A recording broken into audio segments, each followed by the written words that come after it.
أعوذ بالله من الشيطان الرجيم بسم الله الرحمن الرحيم بسم الله الرحمن الرحيم الحمد لله والصلاة والسلام على رسول الله وعلى آله وصحبه ومن والاه. அன்னை ஆயிஷா ரலியல்லாஹு அன்ஹா அவருடைய தனித்துவங்களில் நாம் இதுவரைக்கும் 2 முக்கிய தனித்துவங்களை பார்த்திருக்கோம். முதலாவது, அல்லாஹ்வுடைய தூதர் ஸல்லல்லாஹு அலைஹி வஸல்லம் அவருடைய மனைவிகளில் அவர்கள்தான் கன்னிப்பெண். இரண்டாவது, அல்லாஹ்வுடைய நபி ஸல்லல்லாஹு அலைஹி வஸல்லம் அவர்களை இந்த உலகத்தை விட, அனைத்து சுகங்களை விட முதலில் தெரிவு செய்யக்கூடிய ஒரு சுதந்திரத்தை ரசூலுல்லாஹி ஸல்லல்லாஹு அலைஹி வஸல்லம் ஆயிஷாவுக்கு வழங்கினார்கள். ஆயிஷா ரசூலுல்லாஹ்வை தேர்வு செய்து கொண்டார்கள். அதனுடைய சம்பவத்தையும் நாம் பார்த்தோம். மூன்றாவது தனித்துவம், முஸ்லிம் உம்மத்திற்கு தயம்மும் சம்பந்தமான சட்டம் அவர்களுடைய பின்னணி சூழலில் தான் இறங்கியது. பனு முஸ்தலிக் அப்படிங்கிற ஒரு போருக்காக போயிருந்த நேரத்தில் முஸ்லீம்களுக்கு வுது செய்வதற்கு தண்ணீர் இல்லை. இந்த மாதிரி நேரத்தில் என்ன செய்வது அப்படிங்கிற ஒரு கேள்வியோடு முஸ்லீம்கள் எல்லாம் தொழுகை நேரம் வந்த பிறகு தண்ணீர் இல்லாத ஒரு பயணத்தில் சிக்கி கொண்டிருந்த நேரத்தில் அல்லாஹ் தஆலா அதற்கான ஒரு சூழலை ஏற்படுத்தியிருந்தான். அந்த நேரம் என்னவென்றால், ஆயிஷா ரலியல்லாஹு அன்ஹாவுடைய கழுத்து மாலை அது தொலைந்து விட்டிருந்த நேரம். ஆகவே பயணத்தின் ஒரு இடத்துல அவங்க எல்லாரும் படையினர், அந்த போருக்காக போயிருந்த படையினர் எல்லாரும் தங்கியிருந்த நேரம், தொழுகை நேரம் வந்து விட்டது. ஆனால் தண்ணீர் இல்லை. இப்போது என்ன செய்வது அப்படிங்கும்போது தான் அல்லாஹு தஆலா சூரா அல் மாஇதா 5வது சூராவுடைய 6வது வசனத்தை இறக்கினான். அதுதான் தயம்மும் பற்றிய சட்டம் இறங்கிய வசனம். அதாவது முஸ்லிம் உம்மத்திற்கு மிகப்பெரிய நன்மைகளை அல்லாஹு தஆலா ஆயிஷா ரலியல்லாஹு அன்ஹா மூலமாக, அவர்களுடைய வாழ்க்கையில் நடந்த சில சம்பவங்கள் மூலமாக வழங்கினான் என்பதற்கு இந்த ஆதாரத்தை மிக முக்கியமாக குறிப்பிடுறாங்க. இதை சஹாபாக்கள் உணர்ந்திருந்தாங்க.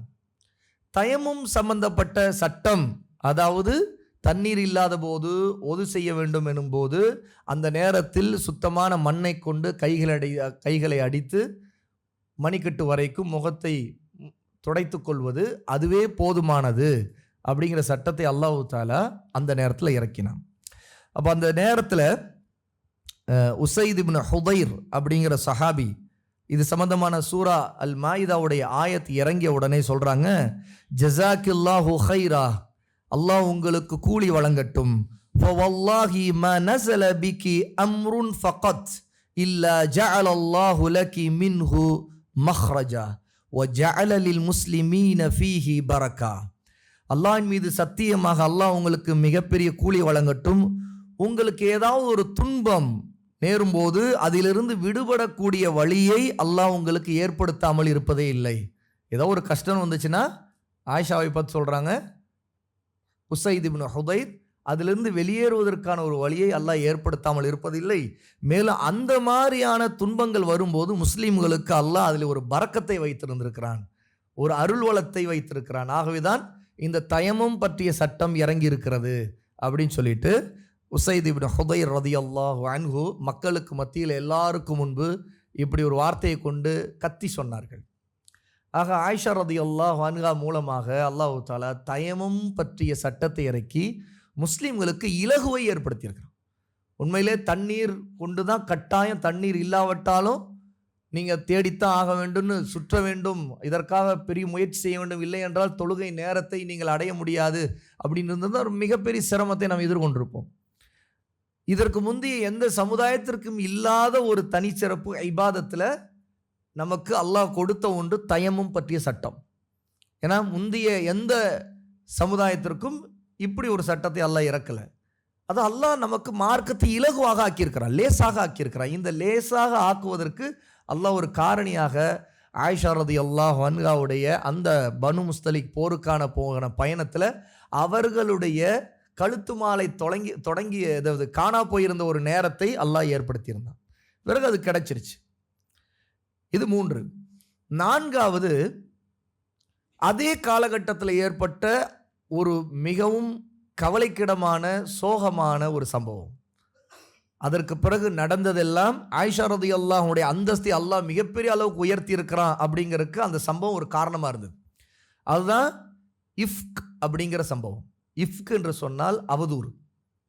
ஆயிஷாவுடைய கற்பின் மீது பொய்யர்கள், நயவஞ்சகர்கள் இட்டுக்கட்டி கலங்கத்தை ஏற்படுத்தி அதன் மூலமாக ரசூலுல்லாவுக்கு, ஏன் முஸ்லிம் உம்மத்திற்கு மிகப்பெரிய ஒரு கவலையை ஏற்படுத்தி, அந்த நேரத்தில் ஆயிஷா ரலியல்லாஹு அன்ஹாவுடைய பொறுமை, அவரிடம் இருந்த உறுதி, ஈமான், அல்லாஹ்வின் பக்கம் சார்ந்து இருக்கக்கூடிய தவக்குல், அவருடைய கற்பு பத்தினித்தன்மையை அல்லாஹ்வை அங்கீகரித்து வானத்திலிருந்து அல்லாஹ் ஆயத்தை இறக்குகிற அளவிற்கு அல்லாஹ் ஆயிஷாவுடைய அந்தஸ்தை உயர்த்தினான்.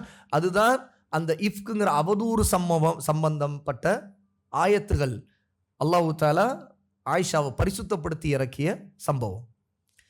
இந்த ஆயத்துகள் ஏறத்தாழ சூரா நூர் 24வது சூறாவில் அல்லாஹ் தஆலா 10-15 ஆயத்துகள் பக்கம் இறக்கி இருக்கிறத நமக்கு ஆதாரங்களை நாம் பார்க்கிறோம். இதில் முதலாவது விஷயம், அந்த பயணத்தில் நடந்த ஒரு சம்பவம். ஆயிஷா ரலியல்லாஹு அன்ஹா இந்த விஷயத்தை சொல்றாங்க. ரசூலுல்லாஹி ஸல்லல்லாஹு அலைஹி வஸல்லம் பொதுவாகவே பயணங்களில் தன்னுடைய மனைவிகளில் யாரை அழைச்சிட்டு போகலாம் அப்படிங்கிறதுக்கு சீட்டு குலுக்கி போடுவாங்க.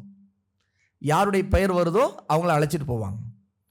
ஒவ்வொரு பயணத்திலையும் சீட்டு குலுக்கி போடும்போது முந்தி அழைச்சிட்டு போன அந்த மனைவியுடைய பெயரை தவிர்த்துட்டு மீதமுள்ள மனைவிகள் யார் இருக்கிறாங்க அவங்களுடைய பெயர்கள் அது இணைத்துக் கொள்வாங்க.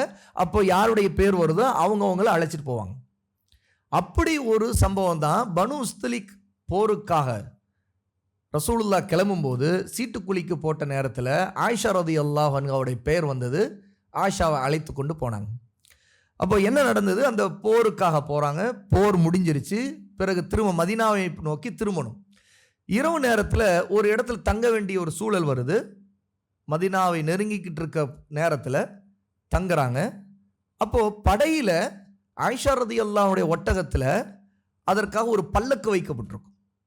அதாவது உள்ள திரையிட்டு தங்கியிருப்பாங்க, உட்கார்ந்துருப்பாங்க ஆயிஷா ரலியல்லாஹு அன்ஹா. அதை அந்த திரையிட்ட நிலையிலேயே இறக்கும்போது அப்படியே அந்த பல்லக்கை பிடித்து இறக்கி வச்சுருவாங்க. ஏதாவது அவசிய தேவை, இயற்கை தேவைகள் முடிச்சுட்டு வந்த பிறகு திரும்ப ஆயிஷா ரலியல்லாஹு அன்ஹா அந்த பல்லக்கிற்குள்ளே போய் திரையிட்டு கொள்வாங்க. அப்போது இரவில் ஒரு இடத்துல படை எல்லாத்தையும் அந்த இடத்துல தங்கறதுக்குன்னு ஒரு முடிவு பண்ணப்படின்னு ஒட்டகை உட்கார வச்சுட்டு பிறகு அந்த பல்லக்கை கலற்றி கீழே வச்சுட்டாங்க. அதாவது ஆயிஷா ரலியல்லாஹு எழுந்து வெளியே போகலாம். அப்போது ரசூலுல்லாஹி ஸல்லல்லாஹு அலைஹி வஸல்லம் உடைய அந்த படையில் ஆயிஷா அந்த நேரத்தில் கிளம்பி இயற்கை தேவை பூர்த்தி செய்வதற்காக கொஞ்சம் தூரமாக போய் முடிச்சுட்டு வரக்கா போகிறாங்க. போயிட்டு திரும்பி வராங்க. திரும்ப பல்லக்குக்குள்ளே போகலான்னு நினைக்கும்போது அவங்களுடைய கழுத்தில் அணிஞ்சிருந்த மாலை, அதாவது நெக்லஸ், அதை காணோம். அப்போது ஏதோ ஒரு இடத்துல விழுந்திருக்குது. அப்போது திரும்ப போய் எடுத்துகிட்டு வந்துடலாம் அப்படின்னு சொல்லிட்டு திரும்ப தேடுவதற்காக போகிறாங்க. இவங்க உள்ளே இருக்கிறதா நினச்சிக்கிட்டு இருந்தவங்க என்ன செய்துட்டாங்க, அந்த பல்லக்கை திரும்ப தூக்கி ஒட்டகத்து மேலே வச்சு கட்டிட்டாங்க. அவங்க ஒல்லியாகவும் அது சின்ன வயதிலும் இருக்கிறனால அவ்வளவு உடம்பு கனம் இல்லாத ஒரு சூழல். அதனால் பல்லக்குடைய வெயிட்டை முன்னாடி ஆள் இருக்கும்போதும் ஆள் இல்லாத போதும் வித்தியாசப்படுத்த தெரியல. என்ன தூக்கி இறக்கியவங்களுக்கு. அவை உள்ள ஆயிஷா ரலியல்லாஹு அன்ஹா இருக்கிறதாவே நினச்சிட்டு என்ன செய்தாங்க, வைத்து கட்டிட்டாங்க. பிறகு திரும்ப படை கிளம்புற நேரம் படை கிளம்பியும் போயிடுச்சு. இப்போ இவங்க மட்டும் தனியாக போயிட்டு தேடிட்டு திரும்ப வரும்போது என்ன நடக்குது பார்த்தா படை கிளம்பி போயிடுற ஒரு நிலை ஏற்பட்டுருச்சு. இப்போ இந்த மாதிரி ஒரு நேரம், அப்போது இவங்க தனியாக இனி எப்படி இருந்தாலும் பல்லக்கிற்குள்ளே ஆயிஷா ரலியல்லாஹு அன்ஹா இல்லைன்னு பார்த்துட்டு திரும்ப அந்த படையில் யாராவது அல்லது இதுக்கான ரசூல் ஸல்லல்லாஹு அலைஹி வஸல்லம் பொறுப்பை போட்டு திரும்பி அனுப்பி விடுவாங்க, அவங்களோட போயிடலாம் அல்லது ரசூலுல்லாஹ்வே வரலாம் அப்படிங்கிற எண்ணத்தில் ஆயிஷா ரலியல்லாஹு அன்ஹா அதே இடத்திலேயே அப்படியே எப்படி தான் நம்ம தேடி வருவாங்கன்னு சொல்லிட்டு உட்கார்ந்துட்டாங்க. இப்போ என்ன ஆனது, போன பிறகு படை போயிட்டு இருக்கும்போது ஒரு வழக்கம் வைத்திருந்தாங்க. அது எப்போவுமே படையினருக்கு இருக்கக்கூடிய ஒரு வழக்கம். ஒரு இடத்துல தங்கிய பிறகு அங்கிருந்து கிளம்பி போன பிறகு படையில் ஒருவருக்கு பொறுப்பு இருக்கும். அவர் அந்த கிளம்பிய இடத்துல ஏதாவது மக்கள் பொருள்களை விட்டுட்டு வந்துட்டாங்களா அப்படின்னு பார்த்து அதை தேடி எடுத்துட்டு வருவதற்கு ஒரு பொறுப்பாதாரி இருப்பார். அந்த பொறுப்புதாரியோட வேலை திரும்ப ஒரு குறிப்பிட்ட நேரத்துக்கு பிறகு திரும்ப வந்து ஏதாவது இருக்குதான்னு பார்த்துட்டு அதையெல்லாம் இருந்தால் எடுத்துட்டு திரும்ப பின்னாடி வருவாங்க. அப்போ சஃப்வான் இப்னு முஅத்தல் அஸ்ஸுலமி ரலியல்லாஹு அன்ஹு ரசூல் ஸல்லல்லாஹு அலைஹி வஸல்லம் இதற்காக நியமித்து நீங்கள் போய் பார்த்துட்டு வாங்க அப்படின்னு அனுப்பியிருக்கிறாங்க. சஃப்வான் ரலியல்லாஹு அன்ஹு அந்த இடத்திற்கு வராங்க. அது காலை நேரம். அப்போது வந்து பார்த்த உடனே ஆயிஷா ரலியல்லாஹு அன்ஹாவை பார்த்துட்டாங்க. உண்மையில் அந்த நேரத்தில் ஹிஜாபுடைய சட்டம் இறங்கியிருந்த நேரம். ஆயிஷா ரலியல்லாஹு அன்ஹா அதற்கு முன்பு வரைக்கும் முகத்தை மூடியிருந்து முழுக்க தன்னை மூடி இருக்கிற நேரம். ஆனால் ஆயிஷா ரலியல்லாஹு அன்ஹா இந்த நேரத்தில் வந்திருந்த நேரம், அதாவது அவங்கள அந்த இடத்துக்கு சஃப்வான் வந்து பார்க்கும்போது தூங்கிட்டு இருந்தாங்க. ஆயிஷா ரலியல்லாஹு அன்ஹா முகம் திறந்துருந்துச்சு. பார்த்த உடனேயே சஃப்வான் புரிந்துக்கிட்டாங்க ரசூலுல்லாஹ்வுடைய மனைவி அன்னை ஆயிஷா தான் இது அப்படின்னு சொன்னோன்னே உடனே இன்னா லில்லாஹி வ இன்னா இலைஹி ராஜிஊன் அப்படின்னு சொல்லிட்டு சஃப்வான் ரலியல்லாஹு அன்ஹு தன்னுடைய ஒட்டகத்து மேலே உட்கார்ந்துக்கிட்ட இதை சப்தமாக சொல்ல உடனே ஆயிஷா ரலியல்லாஹு உடனே அந்த சப்தத்துக்கு கிட்ட விழிச்சாங்க. விழிச்ச உடனே விஷயம் இதுதான். அப்போது விட்டுட்டு போயிட்டாங்கன்னு தெரிஞ்ச உடனே சஃப்வான் ரலியல்லாஹு ஒட்டகத்தை பக்கத்தில் கொண்டு வந்து நிறுத்துறாங்க.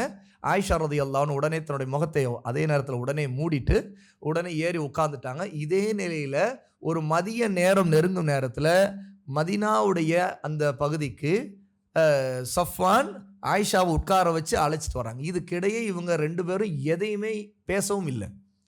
ஆயிஷா ரலியல்லாஹு இந்த சம்பவத்தை சொல்கிறாங்க. அதோடு வந்து இறங்கியாச்சு, ரசூலுல்லாஹ்வோட வந்தாச்சு. இந்த சம்பவம் இதோடு முடிஞ்சிருச்சு அப்படிங்கிற நிலை தான். ஆனால் அந்த மதிய நேரம் எல்லாரும் பார்க்கும் நேரம் ஒரு சூழலில் சஃப்வான் இப்படி ஒட்டகத்தில் உட்கார வச்சு ஆயிஷாவை அவங்க நடந்து வராங்க. ஆயிஷா ரலியல்லாஹு உட்கார்ந்துருக்கிறாங்க. இந்த நேரத்தில் இதை வந்து முனாஃபிக்குகள், குறிப்பாக அப்துல்லா இப்னு உபை சலூல் அப்படிங்கிற மதீனாவில் மிக முக்கியமான முனாஃபிக்குடைய தலைவனாக இருந்தவன் அவன்தான். அவன் வெளிப்படையே தன்னை முஸ்லீம் என்று காட்டிக்கொள்வான். ஆனால் அவன் ஒரு காஃபிர். முனாஃபிக் என்பவன் யார்? உள்ளத்தால் ஈமான் கொள்ளாமல் இஸ்லாமையும் அல்லாஹையும் நபியையும் வெறுத்து கொண்டே தான் ஒரு முஸ்லீம் என்பதை போல காட்டிக்கொண்டு முஸ்லீமோடு கலந்திருப்பான், முஸ்லீமோட தொழவும் செய்வான், எல்லா இபாதத்துகளும் செய்வதை போல காட்டிக்கொள்வான். ஆனால் முஸ்லீம்களுக்கு எதிராகவும் இஸ்லாமுக்கு எதிராகவும் சதிகளை செய்துக்கிட்டே இருப்பான். குறிப்பாக இஸ்லாமை இழிவுபடுத்தவும் நபியை இழிவுபடுத்தவும் முஸ்லீம்களுக்கு தொந்தரவுகளை கொண்டு வரவும் வேலை செய்து கொண்டே இருப்பான். இதில் ஒரு தலைவனாக இருந்தவன் தான் அப்துல்லா இப்னு உபை. அவனுக்கு ஏன் இப்படிப்பட்ட எண்ணம் என்று கேட்டால், ரசூலுல்லாஹி ஸல்லல்லாஹு அலைஹி வஸல்லம் மதீனாவிற்கு வந்த நேரம், அதற்கு முன்பு வரைக்கும் அவனைத்தான் மதீனாவுக்கு தங்களுக்கு தலைவனாக தேர்ந்தெடுத்துக் கொள்வதற்கு மதீனாவாசிகள் முதல்ல முடிவு பண்ணியிருந்தாங்க. அதாவது அவுஸ் ஹஸ்ரஜ் அப்படிங்கிற ரெண்டு கூட்டமாக மதீனாவாசிகள் இருந்தாங்க. அப்போ அவங்க எல்லாரும் சேர்ந்து அப்துல்லா இப்னு உபையை தங்களுடைய தலைவனாக தேர்ந்தெடுக்க முடிவு செய்திருந்தாங்க. ஆனால் ரசூலுல்லாஹ்வுடைய வருகை, ஹிஜ்ரத் நடந்து இஸ்லாம் மதீனாவுக்குள்ளே நுழைஞ்சு மதீனாவுடைய ஒவ்வொரு வீட்டிலும் ஒரு முஸ்லீமாவது இருக்கின்ற நிலை வந்த பிறகு என்னாச்சு, அவனுடைய இந்த பதவிக்கு பெரிய வேட்டு வந்துருச்சு. அதாவது இனி முஸ்லீம்கள் அவனை ஆதரிக்க மாட்டாங்க அப்படிங்கிறத அவன் தெரிஞ்சு கொண்டான். ரசூலுல்லாஹ்வுடைய வருகைக்கு பிறகு எல்லாம் மாறி போச்சு. அப்போது வெளிப்படையாக நேரடியாக முஸ்லீம்களுக்கு எதிராக இஸ்லாமுக்கு எதிராக மோதுவதை விட்டு அவனால் முடியாதுங்கிறனால தன்னை முஸ்லீம் என்று காட்டிக்கொண்டே அவன் என்ன செய்தான், எல்லா சதிகளையும் அவன் செய்துக்கிட்டு இருந்தான். அதில் அவன் இறங்கி வேலை செய்த ஒரு காரியம், இந்த மாதிரி நேரத்தில் ஆயிஷா ரலியல்லாஹு அன்ஹாவை பற்றி அவதூற பொய்யை சஃப்வான் இப்னு முஅத்தல் ரலியல்லாஹு அன்ஹோடு இணைச்சு அவங்களுடைய கற்புக்கு ஒரு களங்கத்தை ஏற்படுத்தும் விதமாக பேச்சுக்களை வதந்திகளை அவன் பரப்ப ஆரம்பிச்சது. அது அப்படியே மக்களுக்குள்ளே மெல்ல கசிய ஆரம்பித்து அப்படியே பேச்சுக்களாகவே இருக்க இருக்க இருக்க அது பரவி கொண்டே இருந்துச்சு. ஆனால் இது எதையுமே ஆயிஷா ரலியல்லாஹு அன்ஹாவுக்கு தெரியாது. இது ஏறத்தாழ ஒரு மாதம் ஆன நிலை. இந்த அவதூறு சம்பவம் மதீனாவுக்குள்ளே பேசிக்கொண்டே இருக்கிற நிலை வந்து இது ஒரு கட்டத்தில் ஆயிஷா ரலியல்லாஹு அன்ஹாவுக்கு தெரிய வர்றதே ஒரு குறிப்பிட்ட நேரம். என்ன நடக்குது அப்படின்னு கேட்டால், மதீனாவுக்கு வந்தாச்சு. இதற்கு பிறகு தொடர்ந்து இந்த மாதிரியான பேச்சுக்கள் கொஞ்சம் கொஞ்சமாக அடிபட்டுக்கிட்டு இருக்குது. ஒரு தடவை ஆயிஷா ரலியல்லாஹு தன்னுடைய வீட்டில் அவங்க இருக்கின்ற நேரம் தன்னுடைய ரொம்ப நெருக்கமான தங்களுடைய தோழமைகள் இருக்கக்கூடியவங்களோடு அவங்க வந்து ஒரு குறிப்பிட்ட நேரத்தில் இயற்கை உபாதைக்காக வெளியே போக நினைக்கிறாங்க. அதில் உம்மு மிஸ்தாஹ் அப்படிங்கிற ஒரு பெண் அவங்களோட வெளியே போக. இவங்க யாருக்கிட்ட மிஸ்தாஹ் ரலியல்லாஹு அன்ஹு என்கிற ஒரு நபித்தோழருடைய அம்மா உம்மு மிஸ்தாஹ். அபூபக்கர் ரலியல்லாஹு அன்ஹுவுக்கு மிக நெருங்கிய சொந்தம் அவங்க.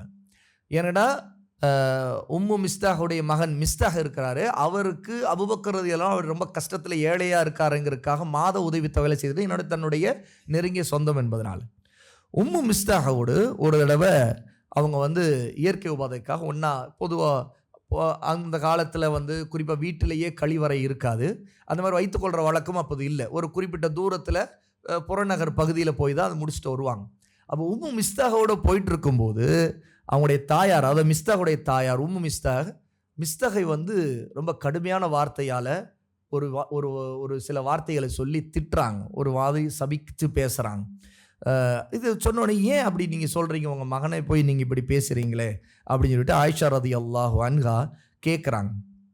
அப்போ என்ன நடக்குது, இந்த மாதிரி மிஸ்தாஹ் இந்த அவதூறு சம்பவத்தில் அவனும் அப்படி அவங்க அம்மா சொல்கிறாங்க, இவனும் இந்த வார்த்தையை பேசியிருக்கிறான் அப்படின்னு சொல்லிட்டு. அதாவது உம்மு மிஸ்தாஹ் தன்னுடைய மகன் ஆயிஷாவின் மீது அவதூறு, அவங்களுடைய பத்தினித்தனத்தின் மீது அவதூறை பேசியிருக்கிறான்ங்கிறது தெரிஞ்சு ஆகவே கடுமையான கோபம் கொண்டு அவனை சபிச்ச வார்த்தையால் அவங்க பேசுகிறாங்க. அப்போது இந்த வார்த்தையை கேட்டு இவங்களுக்கு ஆச்சரியமாயிருச்சு. அப்புறம் என்ன நடந்தது, என்ன பேச்சுக்கள் வெளியில் பேசப்பட்டுக்கிட்டு இருக்குது அப்படிங்கிறத ஆயிஷா ரலியல்லாஹு அன்ஹா மெல்ல கேட்டு தெரிஞ்சுக்கிறாங்க. இது கேட்டு தெரிஞ்சபோது அவங்களுக்கு ரொம்ப அதிர்ச்சியாக இருக்குது. இப்படி ஒரு மாதம் ஆன நிலை இது, இந்த அளவுக்கு நடந்துருச்சு. அப்போ நேராக வீட்டுக்கு வராங்க. வீட்டுக்கு வந்துட்டு ரசூலுல்லாஹி ஸல்லல்லாஹு அலைஹி வஸல்லம் அவர்களுக்கு சலாம் சொல்கிறாங்க. அப்போது ரசூலுல்லாஹி ஸல்லல்லாஹு அலைஹி வஸல்லமும் அவங்களும் பேசிக்கிட்டு இருக்கும்போது உடனே ஆயிஷா கேட்குறாங்க, என்னுடைய வீட்டுக்கு நான் போயிட்டு வரலாமே, எங்கள் அம்மாவையும் அத்தாவையும் நான் சந்திச்சுட்டு வரணும்னு நினைக்கிறேன், அதுக்கு உங்களுடைய அனுமதி எனக்கு வேண்டும், கிடைக்குமா அப்படின்னு கேட்குறாங்க. அப்போது உண்மையிலே அவங்க போகிற நோக்கம் இந்த மாதிரி உண்மையிலே இந்த பேச்சுக்கள் வெளியே இருக்குதா என்ன அப்படிங்கிறத நேராக வீட்டில் போய் அவங்க அம்மாவோட இது சம்மந்தமாக பேசிட்டு வரலாங்கிற எண்ணம் தான் அவங்களுக்கு இருந்துச்சு. அப்போ ரசூல் ஸல்லல்லாஹு அலைஹி வஸல்லம் வீட்டுக்கு போக அனுமதி கொடுக்குறாங்க. உடனே வராங்க. அப்போ உடனே தன்னுடைய தாயிடம் உம்மு ரூமானிடம் போய், அம்மா மக்கள் இப்படியெல்லாம் பேசி கொண்டிருக்கிறாங்களாமே, அது பற்றி என்ன தெரியுமா அப்படின்னு கேட்குறாங்க. அப்போ உம்மு ரூமான் சொல்கிறாங்க, மகளே இதையெல்லாம் நீ பெரிதுபடுத்திக்காத, இது சில நேரத்தில் மக்கள் இப்படி ஏதாவது சில பொறாமையில், சில இடத்துல உனக்கு சக்களத்திகள்லாம் இருக்கிறாங்க, அதாவது ரசூலுல்லாஹ்வுக்கு வேறு மனைவிகள்லாம் இருக்கனால ஏதாவது ஒன்றுக்கு ரெண்டு ஏதாவது யாராவது பேசி இப்படி ஏதாவது உன் கவனத்துக்கு வந்திருக்கலாம். உனக்கு தான் தெரியுமே, ஒரு கணவருக்கு ரொம்ப பிரியத்திற்குரிய ஒரு பெண் இருந்தா, அது அந்த பெண் இன்னும் அழகாகவும் இருந்தா, இப்படிப்பட்ட பேச்சுக்கள்லாம் வதந்திகள்லாம் யதார்த்தமாக ஒரு பெண்ணின் மீது வர்றது தான் உண்டு, உலகம் அப்படித்தான், ஆகவே இதை நீ பொருட்படுத்தாத அப்படின்னு சொல்லிட்டு உம்மு ரூமான் சொல்லி அந்த பேச்சை முடிக்கிறாங்க. ஆனால் இது என்ன ஆகுதுன்னு கேட்டால், இந்த வார்த்தை சொன்ன பிறகு உண்மையிலேயே இது மிகப்பெரிய விஷயம் அப்படிங்கிறத ஆயிஷா ரலியல்லாஹு அன்ஹா உணர்றாங்க. சுப்ஹானல்லாஹ், மக்கள் இப்படியெல்லாம் பேசுகிறார்களா அப்படின்னு ரொம்ப ஆச்சரியப்பட்டுட்டு உடனே அவர்களுக்கு அழுகையாக வர ஆரம்பிக்குது. அவங்க இரவெல்லாம் அழுகிறாங்க, காலையும் அழுகிறாங்க.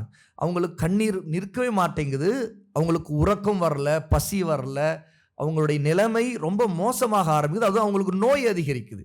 இந்த மாதிரியான விஷயத்தை கேட்கும்போது ஒரு பெண்ணுக்கு ஏற்படக்கூடிய உணர்வுகள் சகிக்க முடியாத, ரொம்ப மனசை உளைச்சல் தரக்கூடிய மன உளைச்சலோடு வேதனையோடு அவங்க என்ன செய்யறதுன்னு தெரியலையே அப்படிங்கிற ஒரு மனநிலையோடு இருக்கிறாங்க.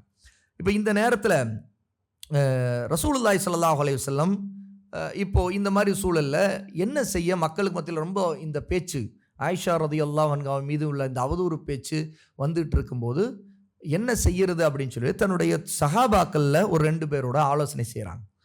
அலி ரலியல்லாஹு அன்ஹுவோடையும் உசாமா இப்னு ஸைத் ரலியல்லாஹு அன்ஹு அவர்களோடையும் அவங்ககிட்ட கூப்பிட்டு தனிப்பட்டதில் பேசுகிறாங்க. என்ன செய்யலாம், நீங்கள் என்ன நினைக்கிறீங்க அப்படின்னு சொல்லிட்டு.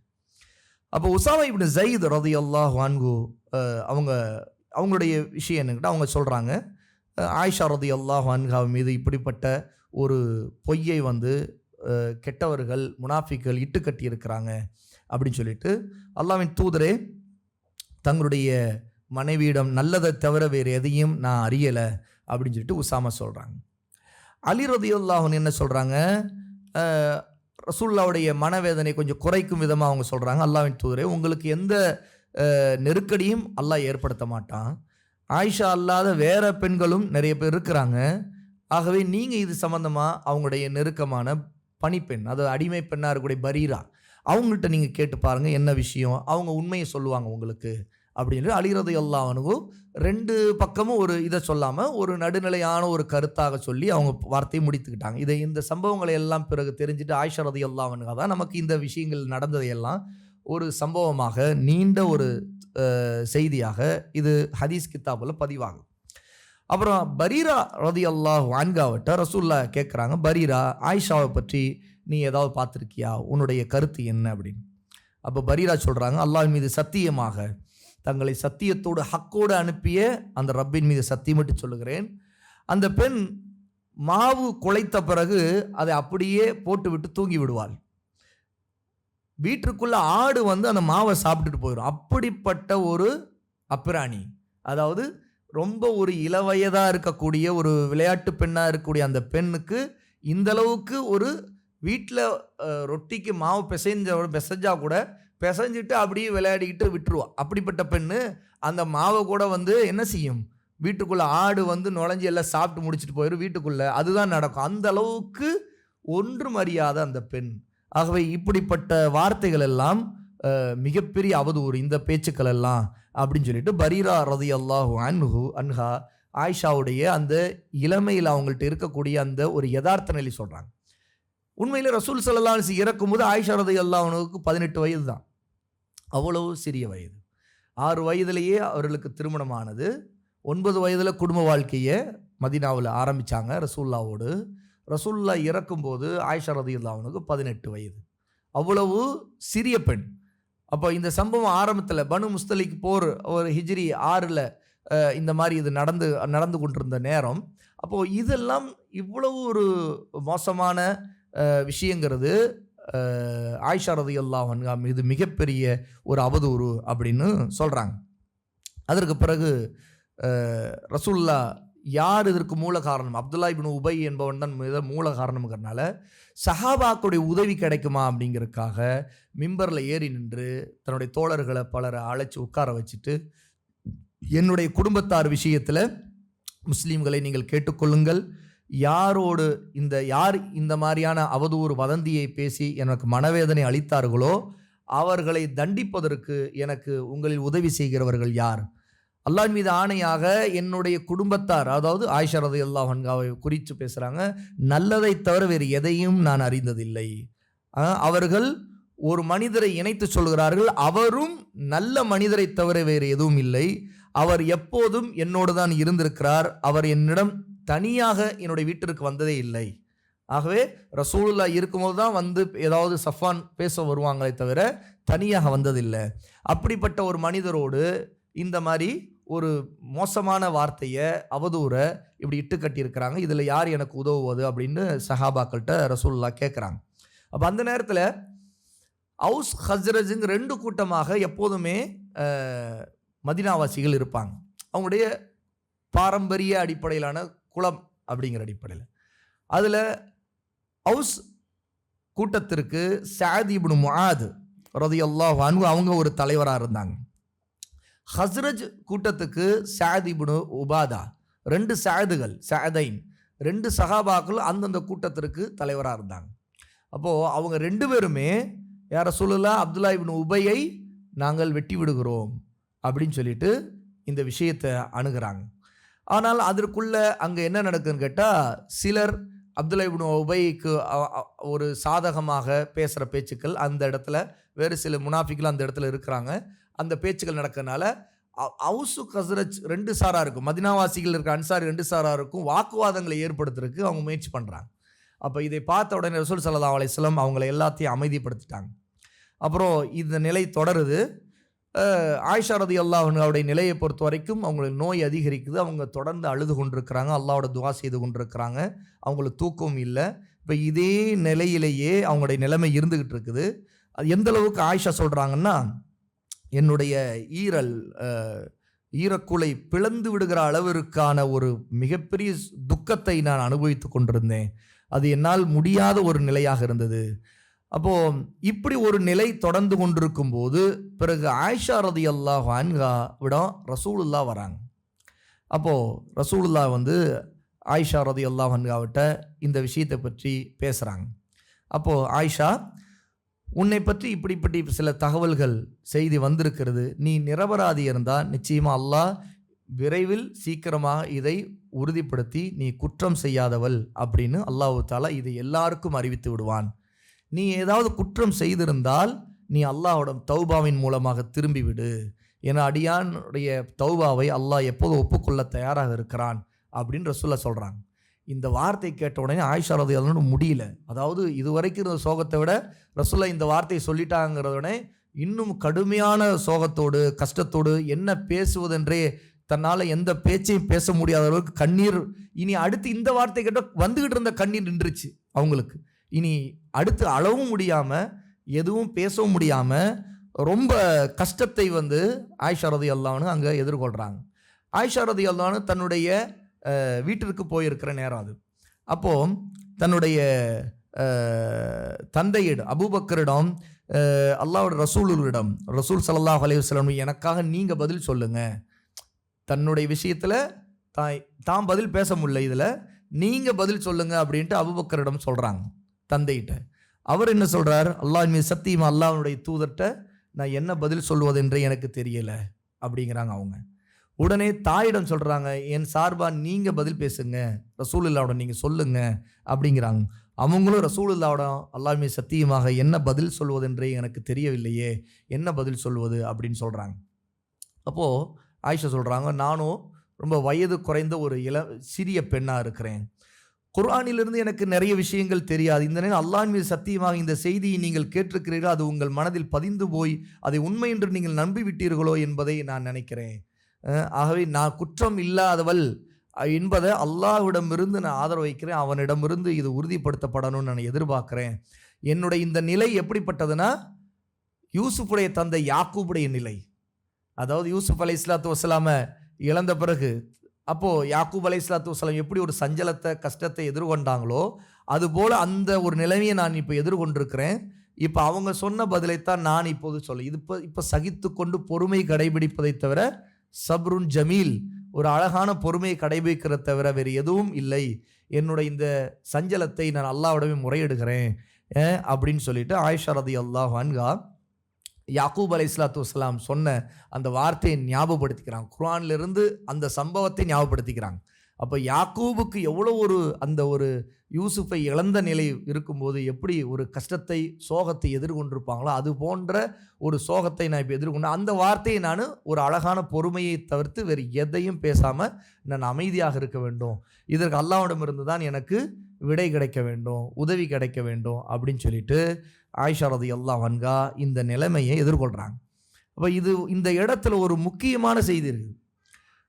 நம்மால் தாங்க முடியாத ஒரு சோகமும் ஒரு மன கஷ்டமும் வரும்போது நாம் அமைதியாக அல்லாஹ்வோட ஒப்படைத்து விட்டு பொறுமை கடைபிடிப்பது, அல்லாஹ்விடம் நல்லெண்ணம் வைத்து ஆதரவு தேடுவது, அவனிடம் உதவி கேட்பதை தவிர்த்து வேறு எதிலும் நாம் ஈடுபட தேவையில்லை. இப்போ ஆயிஷா ரலியல்லாஹு அந்த நிலையை தான் அடைகிறாங்க. எப்படி ஒரு கையறு நிலை, எந்த உதவியும் இல்லை அப்படிங்கிற ஒரு நிலை. ஆயிஷா ரலியல்லாஹு தன் கணவரிடமும் இப்போ அவங்க ரெண்டு நிலையில் எந்த நிலையோ அது அல்லாஹ் தஆலா உறுதிப்படுத்திடுவான் அப்படிங்கிற ஒரு நிலைக்கு ஒரு வார்த்தையை சொன்ன உடனே, இது பொதுவாக இதுதான் ஒரு குற்றம்னு வரும்போது, இந்த ஒரு சில விஷயங்கள் பேச்சுக்கள் வரும்போது அதை உறுதிப்படுத்துவதற்கான ஆதாரங்கள் உடனடியாக நமக்கு கிடைக்காத பட்சத்தில் ஒருவர் கடைபிடிக்கிற நிலை. அப்போது ரசூலுல்லாஹ் தன் மனைவியின் விஷயத்தில் ஒரு நேரிய அந்த நிலையை கடைபிடிக்கிறாங்க. அப்போது இது அந்த மனைவியின் இடத்துலேருந்து பார்க்கும்போது அது இப்படி ஒரு நிலைமை தனக்கு வந்துருச்சே அப்படிங்கிற கவலை தான் ஆயிஷாவுக்கு. அப்போ அதனால தான் மிக அழகான பொறுமையை நான் கடைபிடிக்கிறேன், அல்லாஹ்விடம் இதை ஒப்படைக்கிறேன் அப்படின்னு சொல்லிட்டு அமைதியாக இருக்கிறாங்க. இப்போ என்ன நடக்கிறது,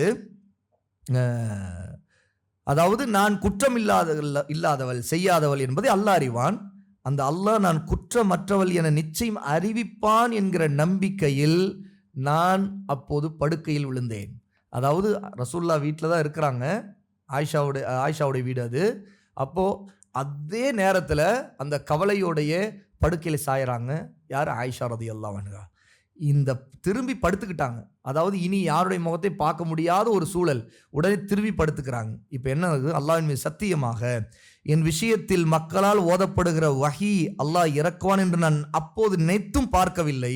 அல்லாஹ் என் தொடர்பாக ஏதாவது பேசுகின்ற அளவிற்கு நான் உயர்ந்தவளும் இல்லையே என்பதுதான் என் மனதில் என்னுடைய முடிவாக இருந்தது. அல்லாஹ் என்னை பற்றி என்னுடைய இந்த உண்மையிலருக்காக அவன் ஆயத்தை இறங்குற அளவுக்கு எனக்கு தகுதி இருக்குதா? அவ்வளோ பெரிய ஆளா நான்? ரசூலுல்லாவை பற்றினா அல்லாஹ் ஆயத்தை இறக்கலாம், என்னை பற்றி என்ன? அப்படி என்ன தேவை இருக்குது? நான் அவ்வளோன்னு பெரிய ஆள் இல்லையே அப்படிங்கிற மாதிரி ஒரு மனநிலை ஆயிஷாவுக்கு இருக்குது. அல்லாஹ் தஆலா ஆயத்தை இறக்குவான்னு அவங்க எதிர்பார்க்கல. அதாவது ரசூலுல்லாவுக்கு வஹி பல விதத்தில் வந்திருக்குது. அல்லாஹ் தஆலா ஒரு உள்ளத்தில் ஒரு செய்தியை போடுவான், அல்லது கனவிலும் போடுவான் ரசூலுல்லாவுக்கு. ஆயிஷா என்ன நினைத்தார் என்றால், தன்னுடைய உண்மையிலேயே அல்லாஹ் தன்னுடைய நபிக்கு அறிவிப்பான், அதன் மூலமாக உறுதியாயிடும். அது கனவின் மூலமாக கூட ரசூலுல்லாவுக்கு வெளிப்படுத்தப்படலாம். ஆனால் தன்னை பற்றி குர்ஆனிலேயே அல்லாஹ் மக்களெல்லாம் ஓதுவதற்கு ஆயத்தை இறக்கிடுவான்னு நான் நினைச்சே பார்க்கல. அப்படியே நான் உயர்ந்தவளும் இல்லை என்றுதான் நான் அந்த முடிவோடு நான் அப்போது படுத்தேன். அல்லாஹ்வுடைய தூதர் ஸல்லல்லாஹு அலைஹி வஸல்லம் அவர்கள் என்னை அல்லாஹ் குற்றமற்றவள் என்று உணர்த்தும் ஏதாவது ஒரு கனவை தமது உறக்கத்தில் காண்பார்கள் என்றுதான் எதிர்பார்த்துக்கிட்டு இருந்தேன். அல்லாஹ்வின் மீதானையாக அல்லாஹ்வின் தூதர் ஸல்லல்லாஹு அலைஹி வஸல்லம் அவர்கள் தாம் அமர்ந்திருந்த இடத்திலிருந்து எழுந்திருக்க கூட இல்லை. அப்போது வீட்டவர்கள், அங்கு இருந்தவர்கள் எவரும் வெளியவும் செல்லவில்லை. அதற்குள் ரசூலுல்லாஹி ஸல்லல்லாஹு அலைஹி வஸல்லம் அவர்களுக்கு வஹி இறங்க தொடங்கிவிட்டது. ரசூலுல்லாவுக்கு வஹி இறங்குச்சுன்னா கடுமையாக இருக்கும் அது அவர்களுக்கு. ஆகவே அவர்களுக்கு வியர்த்து கொட்டும். உடம்பின் மீது ஒரு பெரிய பாரம் இறங்குவதை போல இருக்கும். ஜிப்ரீல் அலைஹிஸ்ஸலாத்து வஸ்ஸலாம் வஹியை கொண்டு வரும்போது ரசூலுல்லாவுக்கு அந்த அளவுக்கு இருக்கும். எந்த அளவுக்குன்னா, கடுமையான குளிர்காலமாக இருந்தாலும் கூட அவர்களுக்கு வியர்வை கொட்டும். அந்த நேரத்தில் அமைதியாகி விடுவார்கள். யாராவது அந்த நேரத்தில் ரசூலுல்லாவுடைய கை இன்னொருத்தர் மேலே அல்லது ஒரு கால் மேலே இப்படி போட்டிருந்தா கூட அந்த கணத்தை தாங்க முடியாது. உடம்பு அவ்வளோ கனமாக மாறி போயிடும். அப்போது ரசூலுல்லாஹ் எழக்கூட இல்லை. இந்த பேச்சு நடந்துகிட்டு இருந்த அபூபக்கருடைய வீடு, அது பேச்சு நடந்துகிட்டு இருந்த நேரத்தில் எழக்கூட இல்லை. அதற்குள்ள ஆயிஷா திரும்பி படுக்கிறாங்க. படுக்கையில் அடுத்து அல்லாஹ்வுடைய ரசூலுக்கு அல்லாஹ் தஆலா ஆயத்துக்களை வஹி இறக்குகிறான். உடனே அவங்களுடைய உடம்புலேருந்து வியர்வை துளிகள் அப்படி முத்து முத்தா நிறைய கொட்ட ஆரம்பிக்குது. அவர்களுக்கு வியர்வை கொட்ட கொட்ட அல்லாஹ் தஆலா அவர்களுக்கு வஹி இறக்கி கொண்டிருக்கிறான் அப்படிங்கிறத அங்கே இருக்கிறவங்க பார்க்குறாங்க. என்ன ஆகுது? அடுத்து அந்த நிலை அல்லாஹ்வுடைய தூதரை விட்டு விலகிய உடனே, வஹி இறங்கி முடிந்த உடனேயே ரசூல் ஸல்லல்லாஹு அலைஹி வஸல்லம் சிரித்து கொண்டு பேசுகிறாங்க. முதல் வார்த்தை, ஆயிஷா, அல்லாஹ் உன்னை குற்றம் இல்லாதவள், நீ ஒரு பத்தினி என்பதை அறிவித்து விட்டான் என்று ரசூலுல்லாஹி ஸல்லல்லாஹு அலைஹி வஸல்லம் சொல்கிறாங்க. அதற்கு ஆயிஷா சொல்கிறாங்க, மாட்டேன், அல்லாஹ்வின் மீதானையாக அவர்களிடம் நான் செல்ல மாட்டேன். ஏன்னா இப்படி சொன்ன உடனே அவங்க அம்மா சொன்னாங்க, எழு ரசூலுல்லாஹ்விடம் போ, பக்கத்தில் அவங்கள்ட்ட போ அப்படின்னு சொல்கிறாங்க. உம்மு ரூமான் சொல்கிறாங்க, உடனே எழுந்து ரசூலுல்லாஹ்விட்ட போ அப்படிங்கிறாங்க. அப்போ ஆயிஷா சொல்கிறாங்க, இல்லை, நான் அவங்கள்ட்ட போக மாட்டேன், அல்லாஹ் மீது சத்தியமா அல்லாஹ்வை மட்டும்தானே புகழ்ந்துக்கிட்டே இருப்பேன், அவனுக்கு நன்றி செலுத்தி கொண்டே இருப்பேன் அப்படின்னு சொல்கிறாங்க. அந்த ஆயத் சூரத்து நூறில் 24வது சூறாவுடைய 11வது வசனத்திலிருந்து 20வது வசனம் வரைக்கும் 10 வசனங்களே அல்லாஹ் தஆலா அந்த நேரத்திலே இறக்கினான். அப்போது இந்த ஆயத்துகள் இறங்கிய உடனேயே ரசூலுல்லாஹி ஸல்லல்லாஹு அலைஹி வஸல்லமோட போங்கன்னு சொன்னப்போ கூட ஆயிஷா போகாமல் அல்லாஹ்வுக்கு நன்றி, ஏன்னா இது அல்லாஹ் என்னை பரிசுத்தப்படுத்துவதற்கு இறக்கி இருக்கிறான் அப்படின்னு சொல்லிட்டு மிகப்பெரிய சந்தோஷத்தை அந்த இடத்துல ஆயிஷா ரலியல்லாஹு அன்ஹா அடைகிறாங்க. அப்போ அபூபக்கர் சித்திக் ரலியல்லாஹு அன்ஹு அல்லாஹ்வின் மீதானையாக என்னுடைய மகள் ஆயிஷா குறித்து அவதூறுக்குரிய பின்பு ஒருபோதும் மிஸ்தாகுக்காக நான் சிறிதும் செலவிட மாட்டேன் என்று சத்தியமிடுறாங்க. ஏன்னா மிஸ்தாகும் 3 பேர் நபித்தோழர்களாக இருந்தவர்களையே 3 பேர் அந்த சம்பவத்தில் அவங்க ஒரு தவறை செய்துட்டாங்க. அதாவது முனாஃபிக்குடைய பேச்சை நம்பி அவர்களும் இந்த வார்த்தையை சொல்லிட்டாங்க. அதில் மிஸ்தாஹ் ஒருவர், ஹஸ்ஸான் இப்னு சாபித் ரலியல்லாஹு அன்ஹு அவரும் ஒருவர், இன்னொன்று ஹம்னா பின் ஜஹ்ஷ். இவங்க ஹம்னா பின் ஜஹ்ஷ் யாருன்னு கேட்டால் ஸைனப் பின் ஜஹ்ஷ் ரலியல்லாஹு அன்ஹா, யார்? ரசூலுல்லாஹ்வுடைய மனைவி, நம்முடைய அம்மா, அவங்களுடைய சகோதரி ஹம்னா, அவங்களும். ஆகவே இந்த 3 பேருமே இந்த வார்த்தையில் கலந்துருந்தாங்க. இந்த அவதூறு சம்பவத்தில் அவங்களும் அந்த வார்த்தையை மக்கள்கிட்ட சொல்லியிருக்கிறாங்கிறது உறுதியாக இருந்துச்சு. அப்போது இந்த 3 பேரில் மிஸ்தாவுக்கு ஏற்கனவே அபூபக்கர் ரலியல்லாஹு அன்ஹு நிறைய உதவிகள் செய்து மாத செலவுக்கு கொடுத்துக்கிட்டு இருந்தாங்க, அவர் கஷ்டத்தில் இருக்காருன்னு சொல்லிட்டு. அப்போது இதை கேட்ட உடனேயே அபூபக்கர் ரலியல்லாஹு அன்ஹு சத்தியமிடுறாங்க, இனி நான் அந்த மிஸ்தாக்கு அவனுக்கு நான் எந்த உதவியும் செய்ய மாட்டேன் அப்படின்னு சொல்லிட்டு. அதே நேரத்திலேயே அல்லாஹு தஆலா சூரத்து நூருடைய அடுத்த ஆயத்தாகவே அடுத்து இந்த விஷயத்திலும் அல்லாஹ் உங்களை மன்னிக்க வேண்டும் நீங்கள் விரும்ப மாட்டீர்களா அப்படின்னு கேட்டு அபூபக்கர் ரலியல்லாஹு அன்ஹுக்காகவும் ஒரு ஆயத்தை இறக்குறான், நீங்கள் அவரை மன்னித்து விடுங்கள் அப்படின்னு. அதாவது தன்னுடைய மகளை பற்றி அவதூறு சொல்லிய ஒருவனுக்கு நான் எப்படி உதவி செய்ய முடியும்? ஏற்கனவே அவனுக்கு நான் பல உதவிகள் செய்துக்கிட்டு தான் இருந்தேன், இனி நான் செய்ய மாட்டேன் அப்படின்னு சொல்லிட்டு அபூபக்கர் சொல்றாங்க. ஆனால் அல்லாஹ் தஆலா அந்த அடுத்த ஆயத்தை இறக்கி அவரையும் நீங்கள் அல்லாஹ் உங்களை மன்னிக்க ஒன்று விரும்ப மாட்டீர்களா அப்படின்ட்டு ஆயத்தை இறக்கிய உடனே அபூபக்கர் ரலியல்லாஹு அன்ஹு உடனே அல்லாஹ் மீது ஆணையாக, அல்லாஹ் என்னை மன்னிக்க வேண்டும் என்று நான் விரும்பத்தான் செய்வேன் என்று சொல்லி தன்னுடைய சத்தியத்தை அவங்க முடிச்சிட்டாங்க. உடனே மிஸ்தாவுக்கு இனி எப்போதும் போல உதவி செய்வேன் அப்படின்னு முடிவெடுத்தாங்க. அப்போது இதில் அந்த நேரத்தில் யார் குறிப்பாக இந்த வார்த்தைகளை அவதூறு வார்த்தைகளை சொன்னாங்களோ அவங்களுக்கு கசையடிகள் கொடுக்கப்பட்டுச்சு. அதில் இந்த 3 நபித்தோழர்கள் இவர்கள் உண்மையான முஃமின்கள், முஸ்லீம்கள். ஆனாலும் இந்த முனாஃபிக்களுடைய பேச்சுக்களை நம்பி அவங்களே அறியாமல் என்ன செய்துட்டாங்க, இந்த வார்த்தைகளை பரப்பியிருந்தாங்க. அப்போது இது எல்லாமே இதில் மெயினாக குறிப்பாக ஆயிஷா ரலியல்லாஹு அன்ஹா இந்த சம்பவத்தை சொல்லும்போது ஜைனப் ரலியல்லாஹு அன்ஹா அவர்களை பற்றி மிக முக்கியமாக சொல்லுவாங்க. அதாவது ஜைனப் ரலியல்லாஹு அன்ஹாவிட்ட ரசூலுல்லாஹி ஸல்லல்லாஹு அலைஹி வஸல்லம் ஆயிஷாவை பற்றி நீ என்ன நினைக்கிற அப்படின்னு கேட்பாங்க. இந்த மாதிரி பேச்சுக்கள் இப்படி இருக்குது, ஜைனபே நீ ஆயிஷாவை பற்றி என்ன தெரிஞ்சு வச்சிருக்கிற, நீ என்ன பார்த்துருக்கிற சொல்லு அப்படின்னு கேட்பாங்க. அப்போ ஜைனப் சொல்லுவாங்க, அல்லாஹ்வினுடைய தூதரே, என்னுடைய காதுகளையும் என் கண்களையும் நான் பாதுகாத்து கொள்கிறேன். அல்லாஹ் மீது சத்தியமாக ஆயிஷாவை பற்றி நான் நல்லதை தவிர வேறு எதையும் அறிந்ததில்லை அப்படின்னு பதிலளிக்கிறாங்க. இந்த வார்த்தை அந்த நேரத்தில் ஜைனப் சொன்னாங்கிறத ஆயிஷா ரலியல்லாஹு பிற்காலத்தில் கடைசி வரைக்கும் மரணம் வரைக்கும் இதை நினைவு கூறுவாங்க. ஏன்னு கேட்டால் ஆயிஷா சொல்கிறாங்க, அழகிலும் சரி அந்தஸ்திலும் சரி எனக்கு மிகவும் போட்டியாக இருந்தவர் ஜைனபு தான். என்ன, ஜைனப் பின் ஜஹ்ஷ் ரலியல்லாஹு அன்ஹா ரசூலுல்லாஹ்வுடைய மாமி மகள், ரொம்ப மிக அழகானவர். அந்த மிகவும் அழகான அந்த பெண்ணாக இருந்தோம் ரசூலுல்லாஹ்வுக்கு மனைவிங்கிற அடிப்படையில் சக்களத்தியாக ஒரு சகக்கிழத்தியாக இருக்கிற நிலை இருந்தோம். சில நேரத்தில் மனிதர்கள் எப்படின்னு கேட்டால் தாங்க யார் மேலேயாவது ஒரு பொறாமையோ இல்லை தங்களுக்கு ஒருத்தவங்க பிடிக்கலன்னு மனநிலையில் இருந்தாங்கன்னா அவங்கள பற்றி ஏதாவது ஒரு தப்பான விஷயம் காது கொஞ்சம் ஆமாம்மா இருக்கும் அவன் அப்படி தான் செய்வான் அப்படின்ட்டுருவாங்க. இது என்னென்னா ஒன்றா சேர்ந்துக்கிறது. அந்த நேரத்தில் எதிரியோடு கூட சேர்ந்துக்குவாங்க. ஆமாம்மா இருக்கும் நான் ஏன்னா இவங்களுக்கு அந்த சம்மந்தப்பட்ட மனிதனை பிடிக்காததுனால தான் இப்படி நடந்துருவாங்க. ஆனால் இவங்கள்ட்ட எந்த ஆதாரம் இருக்காது. ஆனால் இப்படிலாம் ஒரு பேச்சு ஒரு வதந்தி வந்தால் கூட எந்த விஷயமா இருக்கட்டும் மனிதர்கள் என்ன நினைக்கிறாங்க, அப்படி அந்த வதந்தி வந்துட்டு ஆமாம்மா இருக்கும் நீங்கள் நம்பாதீங்க அவனை அப்படின்ட்டுருவாங்க. எனக்கும் அப்படி தான் டவுட் வருது, அவன் அந்த மாதிரி ஆளு தான் அப்படின்ட்டு. ஆனால் எந்த உறுதியும் இருக்காது. அப்போ எல்லாரோடையும் சேர்ந்துட்டு நீ தாக்குறல, இது எனக்கு ஒரு வாய்ப்பு, நானும் தாக்குறேன் அப்படிங்கிற மாதிரி. நீ அவனை பற்றி இப்படி சொல்கிறியா, இருக்கிற நானும் அதற்கு முட்டு கொடுத்து அதை கைத்தட்டுறது, அதுக்கு அந்த மாதிரி போக்கு இருக்கும். ஆனால் பொதுவாகவே குறிப்பாக ஒருவருக்கு ஒன்றுக்கு மேற்பட்ட மனைவிகள் இருக்கும்போது அந்த பெண்களுக்கு மத்தியில் இயல்பில் சில நேரத்தில் ஒரு விதமான பொறாமை, குறிப்பாக அந்த ரோஷத்தின் பேர கணவன் மீது இருக்கக்கூடிய ரோஷம் ஷைத்தான் என்ன செய்யலாம், சில நேரத்தில் பொறாமையாக ஒருத்தரை பற்றிய காழ்ப்புணர்ச்சியை கொள்றதுக்கும் சந்தேகங்களை கொள்றதுக்கும் ஷைத்தான் ரொம்ப இலகுவ பெண்களுடைய உள்ளத்தில் என்ன செய்வான், இந்த வலையை வீசுவான், அதில் சிக்கிடுவாங்க. அப்போ ஆனால் ஆயிஷா ரலியல்லாஹு அன்ஹாவை பற்றி ஊரே ஒரு அவதூற முனாஃபிகள் மூலம் பரப்பப்பட்ட பேசிக்கிட்டு இருந்த நேரத்தில் கூட ரசூலுல்லாஹ்வே ஜைனபிட்ட ஆயிஷாவை பற்றி உன் கருத்து என்ன, நீ என்ன பார்த்துருக்க, என்ன உனக்கு தெரியும் அப்படின்னு கேட்கும்போது ஜைனப் ரலியல்லாஹு அன்ஹா மிக அழகான வார்த்தையை கொண்டு என்னுடைய காதுகளையும் கண்களையும் நான் பாதுகாத்துக்கிறேன்னு சொன்னாங்க. அதாவது இந்த அவதூறுகளை நான் காதால் கேட்கவும் விரும்பலை, இந்த மாதிரி விஷயத்தை நான் என்னுடைய கண்கள் எதையும் பார்க்கவும் விரும்பலை. ஆகவே இது ஆயிஷாவின் மீது ஒரு அவதூறுங்கிறதும் அந்த பெண்ணை பற்றி நல்லதை தவிர எதை நான் கேள்விப்பட்டதில்லை, பார்த்ததில்லை, அறிந்ததில்லை அப்படின்னு அந்த அளவுக்கு அங்கீகரித்து பேசுகிறாங்க. அப்போ ஆயிஷா சொல்கிறாங்க, ஜைனபுக்கு இருந்தக்கூடிய தக்குவா, இந்த பேணுதல், அழகான பண்பு, உண்மையிலே அவங்க எனக்கு அழகிலும் மற்ற அனைத்திலுமே போட்டியாக இருக்கக்கூடியவங்க. உண்மையிலே அவங்க நினச்சிருந்தா என்ன செய்திருக்கலாம், சக்களத்தி மேலே ஏதாவது ஒரு அபாண்டத்தை பொய்யை இதான் ஒரு வாய்ப்பு அப்படின்னு சொல்லியிருக்கலாம். ஆனால் அப்படி நடந்து கொள்ளவே இல்லை அப்படின்னு சொல்லி ஜைனப் ரலியல்லாஹு அன்ஹாவுடைய அந்த பண்பை பாராட்டுறாங்க. அதே ஜைனபுடைய சகோதரி ஹம்னா சாட்டிடுவாங்க. பாருங்க எப்படி ஒரு நிலை ஏற்படுதாங்க. ஒரு பக்கம் ஜெயினப் ரசூலுல்லாவிடமே ஆயிஷாவுடைய பத்தினித்தனத்துக்கு ஒரு ஆதரவு தெரிவிக்கிறாங்க. அவங்க எவ்வளோ உண்மையானவங்க, அவங்கள்ட்ட நல்லது தவிர பார்த்தது இல்லைன்னு சொல்கிறாங்க.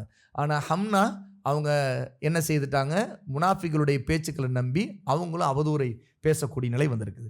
அப்போது பெண்கள் 2 தரப்பும் இருப்பாங்கன்னு நம்ம தெரிஞ்சுக்கிறோம். என்ன, ஒரு பக்கம் ஜெயினபை போல அல்லாஹ்வுக்கு அஞ்சக்கூடியவர், உண்மையிலே இன்னும் சொல்லப்பட ஒரு சக்களத்தியாக தன்னுடைய கணவரின் இன்னொரு மனைவியாக இருந்தாலும் அவங்க மேலே பொறாமையோ ஒரு காழ்ப்புணர்ச்சியோ, அவங்களை ஏதாவது அவங்களுக்கு குழி பறிக்கணும், அவங்களை பற்றி ஏதாவது போட்டு கொடுக்கணும், அந்த மாதிரி எந்த எண்ணமும் இல்லாமல் அந்த பேணுதலும் நல்ல அஹ்லாக்கும் அதபோடு நடந்து கொண்டு அல்லாஹ்வோட உயர்ந்த அந்தஸ்தை அடைகிறோம். இந்த உலகத்திலும் உயர்ந்த அந்தஸ்தை அடைகிறோம். இன்னொரு பக்கம் அதே ஜெயினப் ரலியல்லாஹு அன்ஹாவுடைய சகோதரியாக இருந்த ஹம்னா, அவங்க அந்த சம்பவத்தில் உண்மையிலே என்ன வழி தவறினாங்க. அப்போ அந்த நேரத்தில் இதைத்தான் ஆயிஷா சொல்கிறாங்க, அவர் இப்படி நடந்ததால், ஹம்னா இப்படி நடந்தால் அழிந்து போனவரோடு அவரும் அழிந்து போனார். ஏன்னா அவருக்கும் தண்டனை அல்லாஹ் தஆலா கடுமையான கோபத்தை வெளிப்படுத்தக்கூடிய ஆயத்துக்களை இறக்கி கடுமையாக முனாஃபிக்குகளை கண்டிக்கிற வசனங்களில் அவங்களும் வந்துட்டாங்க. இந்த மாதிரி அவங்க முஸ்லீம் தான், அவங்க முனாஃபிக்குகள் அல்ல ஹம்னா. ஆனால் அவங்களும் முனாஃபிக்களுடைய அந்த பாதை எடுத்ததுனால, அந்த அவதூறில் தாங்க நாவை அசைச்சதுனால இப்படிப்பட்ட நிலைக்கு அழிவுக்கு ஆளானாங்க. அவங்களோட நன்மைகள் நாசமாக போச்சு அப்படின்னு சொல்லிட்டு ஆயிஷா ரலியல்லாஹு அன்ஹா இந்த சம்பவத்தை நமக்கு சொல்கிறாங்க. அப்போ நாம் ரொம்ப எச்சரிக்கையாக இருக்கணும். நமக்கு ஒருத்தவங்களை பிடிக்கல, அல்ல ஒருத்தவங்க மேலே நமக்கு ஏதோ வருத்தம் இருக்குது, கோபம் இருக்குது அப்படிங்கிறதுக்காக பொய்க்கு சாட்சியாக இருக்கக்கூடாது.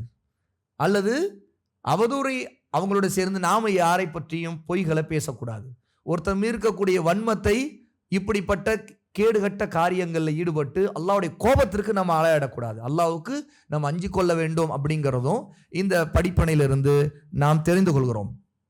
அப்போது இந்த விஷயத்தை ஆயிஷா ரலியல்லாஹு அன்ஹா கடைசியாக சொல்கிறாங்க. புகாரில் வரக்கூடிய ஒரு செய்தி, அல்லாஹ்வின் மீது ஆணையாக எவரை குறித்து அந்த பழிச்சொல் சொல்லப்பட்டதோ அந்த மனிதர் சஃப்வான் தம்முடைய அன்னையான என்னுடன், அதாவது ஒரு தாயாக எனக்கு நான் ஒரு தாய், அப்படிப்பட்ட என்னுடன் இணைத்த மக்கள் பேசுவதை கேட்டபோது சுப்ஹான் அல்லாஹ், எவனுடைய கைவசம் என்னுடைய உயிர் உள்ளது அவன் மீது சத்தியமா நான் ஒருபோதும் எந்த பெண்ணின் மறைவிடத்தையும் நான் திறந்தது இல்லை அப்படின்னு சொல்லிட்டு அவர் வெளிப்படையா அறிவித்தார்.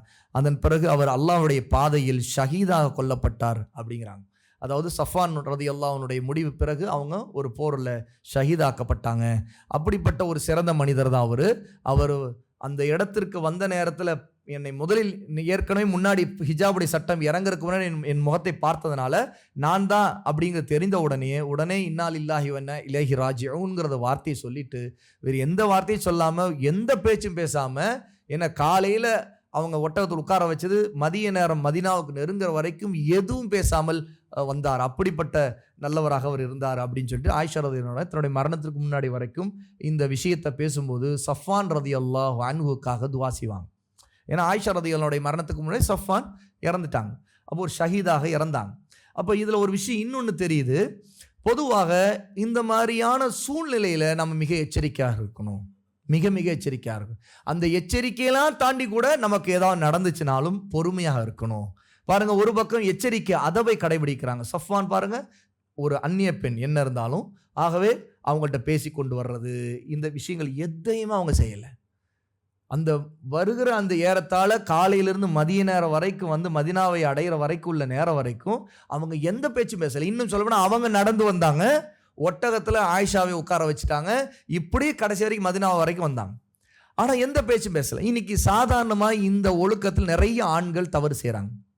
குறிப்பாக ஒரு ஆஃபீஸில் வேலை செய்கிறாங்க, அல்லது வந்து ஒரு கடை நடத்துகிறாங்க, அல்லது சில நேரத்தில் ஏதாவது பயணத்தில் அல்லது அவங்களோட வேலை செய்யக்கூடியவங்கள்ட்ட பெண்கள்கிட்ட சாதாரணமாக பேசக்கூடிய பேச்சுக்கள், அல்லது ஃபோனில் சிலர்கிட்ட பேசும்போது ரொம்ப சிரித்து பேசுறது, சில விஷயங்களில் ஒரு பெண்ணுடைய பர்சனல் விஷயங்களை கூட நோண்டி கேட்குறது, என்ன சாப்பிட்டீங்கன்னு கேட்குறது, இப்படி தேவை அற்ற விஷயங்களை பேசக்கூடிய பேச்சு ஆண்கள் பலர்கிட்ட இருக்குது.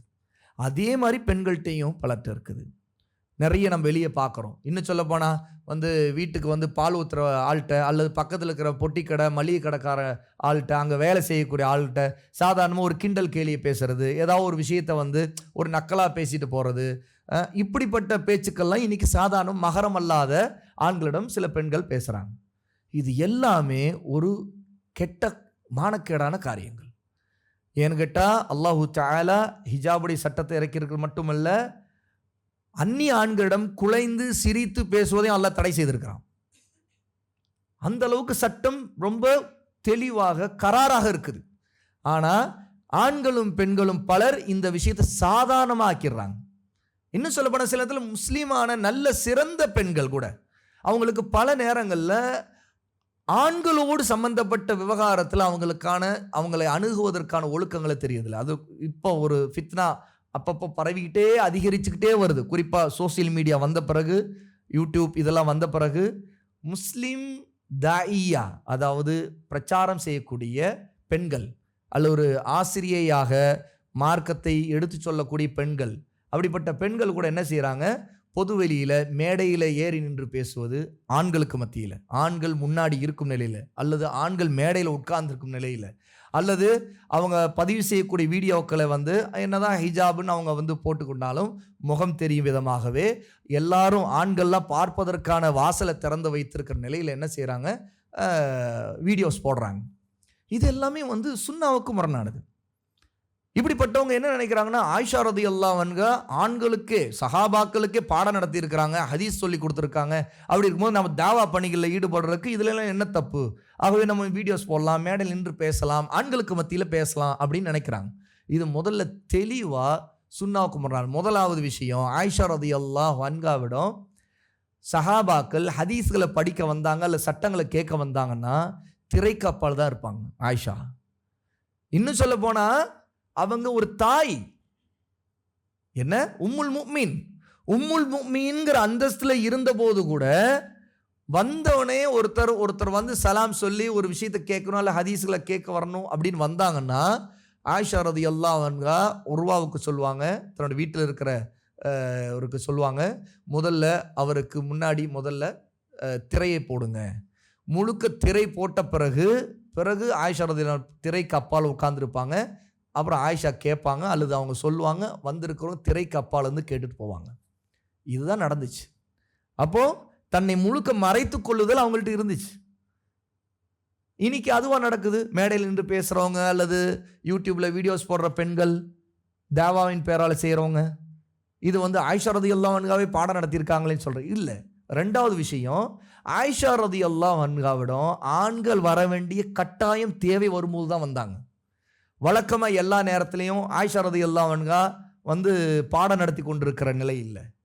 எப்போது ஆயிஷாவுடன் தான் கேட்க வேண்டிய நேரம் வருமோ, தேவை வருமோ, அப்போது ஆண்கள் ஆயிஷாவோட வருவாங்க. ஆயிஷாவோட வழக்கம் ஆண்களுக்கு பாடம் நடத்துவதில்லை. ஆயிஷா ரலியல்லாஹு பெண்களுக்கு மத்தியில் தான் தாவாவை செய்தாங்க, பெண்களுக்கு வகுப்புகள் நடத்தினாங்க, பெண்களுக்கு தொடர்ந்து உபதேசங்கள் செய்தாங்க. ஒரு பெண்ணுடைய கடமைங்கிறது அவங்களுடைய எல்லைக்குட்பட்ட கடமையாக இருக்குது மார்க்கத்தில். பெண்களுக்கு தாவா செய்யலாம், நன்மை ஏவலாம், தீமை தடுக்கலாம், மார்க்க விஷயங்களை கற்றுக் கொடுக்கலாம். அதிலும் ஒரு பெண் தன்னுடைய குடும்பத்திலிருந்து தன்னுடைய வீட்டிலிருந்து அதை ஆரம்பிக்கும், தன்னுடைய அண்டை வீட்டாரிடந்து கொண்டு போக வேண்டும். இப்படி ஒரு முறை இருக்கு.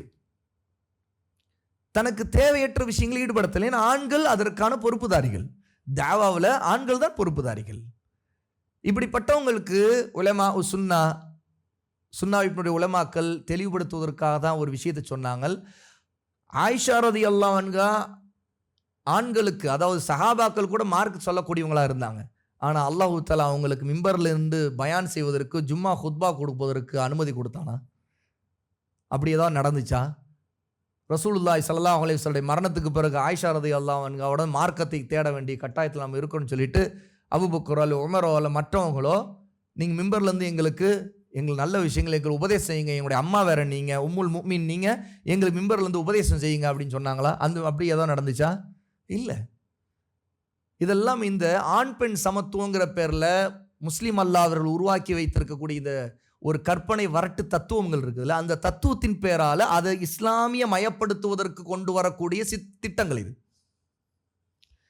குறிப்பாக இது மாடர்னிஸ்ட் தாட்ஸ், நவீனத்துவவாதிகள் இருக்காங்களே, அவங்க தான் இன்னைக்கு உலகத்தில் இஸ்லாமை கொண்டு போய் சேர்றதுக்கு, இஸ்லாமை இந்தந்த வழியில் கொண்டு போனால் இன்னும் சீக்கிரம் போய் சேருங்கிற மாதிரியான மனநிலையில் இஸ்லாமை மாற்றுகிற காரியத்தை இப்படிப்பட்ட காரியங்கள் மூலமாக செய்கிறாங்க. அவ இதெல்லாம் தவறு. ஒரு பெண்கள் வட்டத்திற்குள்ள, அவங்களுடைய எல்லைக்குள்ள அவங்க தேவாவை செய்யலாம்.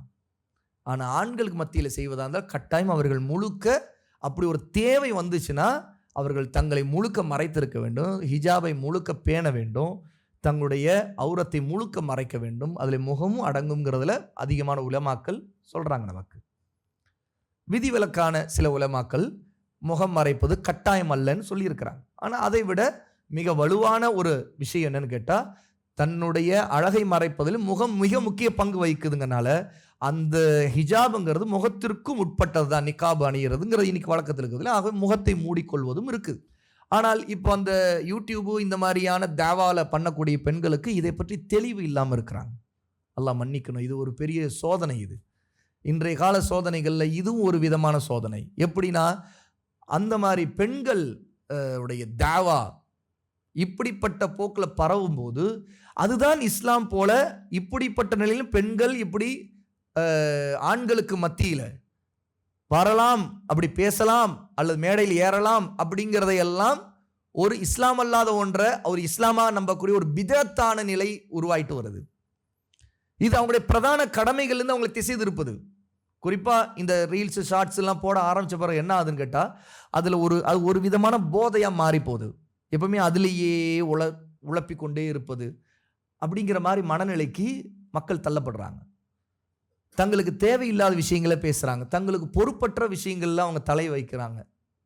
குறிப்பாக இன்னைக்கு நிறைய இந்த ஃபித்னாக்கள், அரசியல் ஃபித்னாக்கள், எவ்வளோ முஸ்லீம் பெண்கள் அரசியல் பேச ஆரம்பித்து அது ரொம்ப இழிவான ஒரு மட்ட ரகமான பேச்சுக்களில் அவங்க மேடையிலும் அவங்க போடக்கூடிய வீடியோஸ், ஷார்ட்ஸு, ரீல்ஸ்லேயும் அவங்க பேசிக்கிட்டு இருக்கிறத நம்ம பார்த்துக்கிட்டே இருக்கிறோம். நம்ம கண்ணுக்கு முன்னாடி வந்து விழுது. அதெல்லாம் பார்த்தா எவ்வளோ ஒரு மோசமான நிலைமையை முஸ்லீம் உம்மத்துக்கு இன்னைக்கு அரசியலின் மயப்படுத்திய தேவாவை கொண்டு வரக்கூடிய சில ஆண்களில் இருக்கக்கூடிய தாயிகள், சலஃபுடைய பாதை விட்டு தடம் புரண்டு விட்ட அல்லது வழிகேடான சிந்தனைகளுடைய தாக்கத்தில் இருக்கக்கூடிய அல்லது இன்னைக்கு இருக்கக்கூடிய அரசியல் மயப்படுத்தி இறை நிராகரிப்பாளர்கள் கொண்டு ஏற்படுத்திருக்கக்கூடிய ஒரு பூம் பண்ணி வச்சிருக்கிற ஒரு மயக்கத்தை ஏற்படுத்தி மக்களை உழப்பிக்கிட்டு இருக்கிறாங்களே, இதில் முஸ்லீம் தாயிகள் எத்தனை பேர் விழுந்திருக்கிறாங்கிறதை நம்ம இனி பார்க்குறோம். இந்த மாதிரி தாயிகள்னால, அவங்களுடைய பேச்சுக்கள்னால முழுக்க இளைஞர்கள் பிரதானமான விஷயங்களையெல்லாம் விட்டுட்டு என்ன ஆகிறான்னு கேட்டால் இப்படி டைவர்ட் ஆகிறாங்க.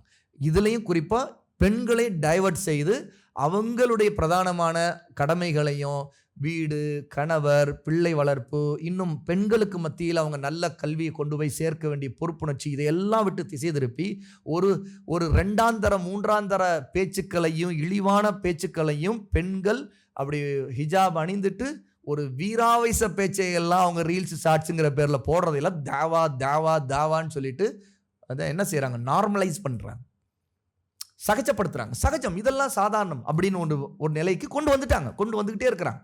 இதனால் என்ன ஆகுதுன்னு கேட்டால், ஒரு பக்கம் முஸ்லீம் பெண்களே வீடியோவில் ஹிஜாப் போட்டு ஆடிக்கொண்டிருக்க பாடிக்கொண்டிருக்கிற பெண்கள் ஒரு சாரார், இன்னொரு பக்கம் ஹிஜாப் போட்டுக்கொண்டு தாவாங்கிற பேரில் நல்ல அந்த முகத்தை அவங்க வெளிப்படுத்துவது மட்டுமல்ல, அதற்கு மேக்கப் போட்டு லிப்ஸ்டிக் போட்டு எல்லா விதத்திலும் எல்லா ஆண்கள் பெண்கள் எல்லாரும் அந்த முகத்தை ரசிக்க, அந்த பேச்சை விட அந்த முகத்தையும் அந்த பாவனைகளை ரசிக்கிற அளவுக்கான நிலைக்கு கொண்டு இதையெல்லாம் தாவான்னு காட்டுற சாரார் ஒரு சாரார்.